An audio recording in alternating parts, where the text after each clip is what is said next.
আজকে আলোচনা করব মানবিক শাখার ভবিষ্যৎ নিয়ে। কারণ অনেকেই বলে যে ভাই মানবিক শাখায় পড়িয়ে কি করব, মানবিক শাখায় তো বেকারত্বের সংখ্যা অনেক বেশি। মানবিক শাখায় পড়লে বেকার হতে হবে, আর অন্য শাখায় পড়লে আপনাকে বেকার হতে হবে না, এই কথা আপনাকে কে বলছে?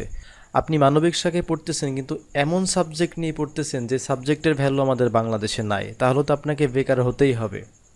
ভালো সাবজেক্ট নিয়ে যদি লেখাপড়া করেন আপনাকে ঠেকায় কে?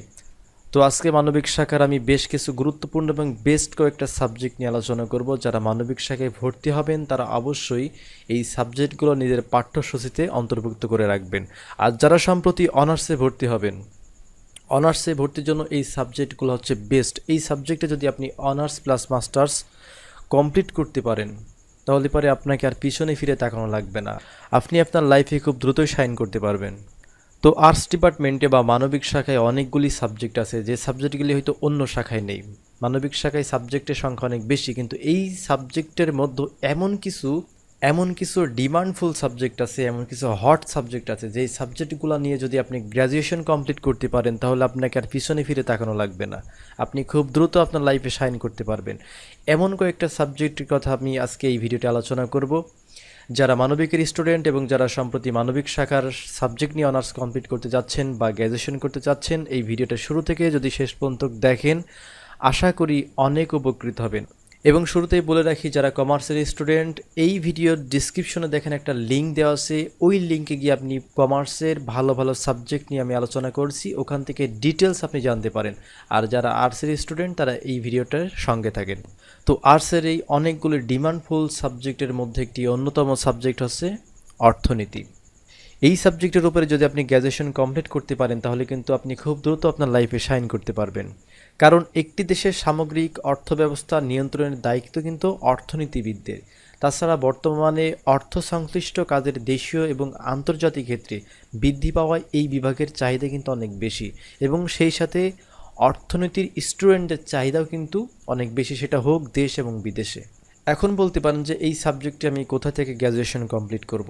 এটা হচ্ছে আমাদের বাংলাদেশের প্রত্যেকটা পাবলিক ইউনিভার্সিটিতে এই সাবজেক্টে গ্র্যাজুয়েশন করার সুযোগ আছে, এবং বেশ কিছু প্রাইভেট বিশ্ববিদ্যালয় সহ জাতীয় বিশ্ববিদ্যালয়ের আন্ডারে অনেকগুলি কলেজ আছে, সেই সমস্ত কলেজে এই সাবজেক্টটি পড়ানো হয়। আপনি চাইলে যদি খুব ভালো স্টুডেন্ট হয়ে থাকেন তাহলে অবশ্যই আপনি পাবলিক বিশ্ববিদ্যালয়, যদি টাকা পয়সা বেশি থাকে তাহলে আপনি অবশ্যই প্রাইভেট বিশ্ববিদ্যালয়, আর যদি নিজের জেলাতেই বসে পড়াশোনা করতে চান বা বাড়িতে বসেই পড়াশোনা করতে চান তাহলে পারে জাতীয় বিশ্ববিদ্যালয়ের অধীনে যে কোনো একটি কলেজ। আর এই সাবজেক্টের কর্মক্ষেত্র হচ্ছে অনেক প্রসারিত। আপনি এই সাবজেক্টের উপরে গ্র্যাজুয়েশন করে দেশের বিভিন্ন ব্যাংক, বিশেষ করে বাংলাদেশ ব্যাংক সহ ব্যবসা প্রতিষ্ঠান, বিভিন্ন প্রাইভেট ফার্ম, শিক্ষকতা ও বিভিন্ন গবেষণা প্রতিষ্ঠানে গবেষক হিসাবে আপনি চাকরি পেতে পারেন। আর এই সাবজেক্টের সবচাইতে বড় সুবিধা হচ্ছে আপনি ঢাকা বিশ্ববিদ্যালয় থেকে এই সাবজেক্টের উপরে পিএইচডি ডিগ্রি অর্জন করতে পারবেন।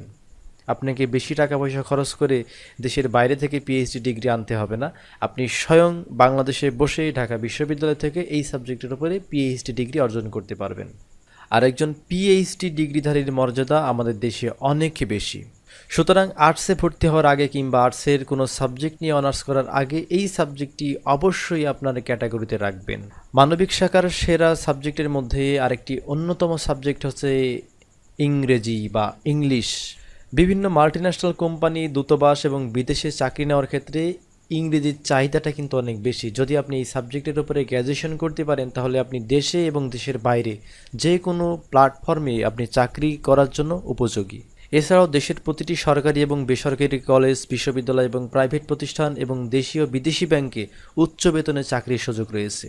আর এই সাবজেক্টের সবচাইতে বড় গুণ হচ্ছে যদি আপনি এই সাবজেক্ট নিয়ে যদি গ্র্যাজুয়েশনটা কমপ্লিট করতে পারেন, আপনি বিসিএসটা আপনার কাছে হবে অনেক সহজ। কারণ বিসিএসে ইংরেজি বিভাগের ছাত্ররাই অন্যদের চাইতে অনেক এগিয়ে থাকে।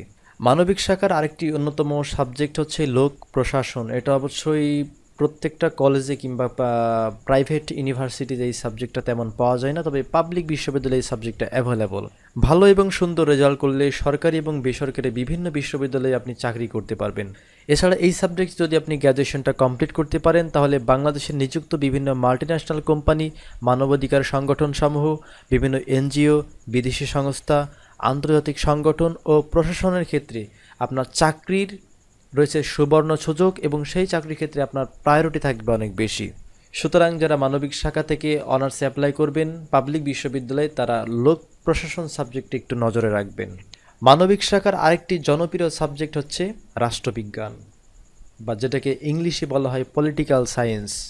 মূলত মানবিক শাখা থেকে এই রাষ্ট্রবিজ্ঞান সাবজেক্টে বা রাষ্ট্রবিজ্ঞান বিভাগে অনার্স করার জন্য প্রতিযোগী সংখ্যা হয় অনেক বেশি, কারণ আপনার মতো অনেকেই এই সাবজেক্টে ভর্তি হওয়ার জন্য প্রতিযোগিতায় অংশগ্রহণ করবে। আপনাকে ভর্তি পরীক্ষা দিতে হবে পাবলিকে, আর যদি আপনি কোনো কলেজে ভর্তি হন তাহলে তো অবশ্যই আপনাকে পয়েন্টের আকারে দেখবে যে আপনার ভালো পয়েন্ট থাকতে হবে, তাহলে আপনি এই সাবজেক্টে ভর্তি হতে পারবেন। এছাড়া এই সাবজেক্টের উপরে আপনি গ্র্যাজুয়েশন কমপ্লিট করে বাংলাদেশ থেকে আপনি পিএইচডি ডিগ্রি অর্জন করতে পারবেন। আর এই সাবজেক্টের সবচাইতে ভালো দিক হচ্ছে, সবচাইতে সুবিধা হচ্ছে, আপনি যখন বিসিএস পরীক্ষায় অংশ নেবেন এবং বিসিএস এর চয়েসটা যদি আপনি প্রশাসন ক্যাডারে দিয়ে থাকে, তাহলে তো মনে করেন যে অন্যদের চাইতে আপনার অগ্রাধিকার থাকবে অনেক বেশি। কারণ যে সকল ছাত্ররা রাষ্ট্রবিজ্ঞানে গ্র্যাজুয়েশন করে বিসিএস পরীক্ষায় অংশ নেয় তাদেরকে প্রশাসন ক্যাডারে প্রায়োরিটি বেশি দেওয়া হয়। এই জন্য মানবিক শাখায় ভর্তি হওয়ার আগে রাষ্ট্রবিজ্ঞান সাবজেক্টটা আপনার পাঠ্য লিস্টে রেখে দিবেন। আর যারা সম্প্রতি মানবিক শাখার কোনো সাবজেক্টের উপরে অনার্স ডিগ্রি অর্জন করতে যাচ্ছেন বা অনার্স অ্যাপ্লাই করবেন, তাদেরকে বলবো রাষ্ট্রবিজ্ঞান সাবজেক্টটা অবশ্যই আপনার চয়েস ক্যাটাগরিতে রাখবেন।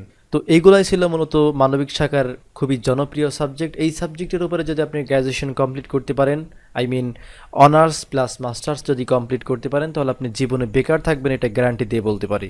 কারণ যে সাবজেক্টগুলো নিয়ে আমি আলোচনা করলাম, এই সাবজেক্টের চাহিদা আমাদের দেশ এবং দেশের বাইরে সব জায়গাতেই আছে। সুতরাং খুব ভালো রেজাল্ট নিয়ে এই সাবজেক্টের উপরে গ্র্যাজুয়েশনটা কমপ্লিট করুন। তো সর্বশেষ একটি কথা আপনাদেরকে বলি, আপনারা ভালো সাবজেক্টের উপরে গ্র্যাজুয়েশন করলেন বা ভালো সাবজেক্ট নিয়ে লেখাপড়া করলেন, কিন্তু রেজাল্ট হয়ে গেল খুবই খারাপ।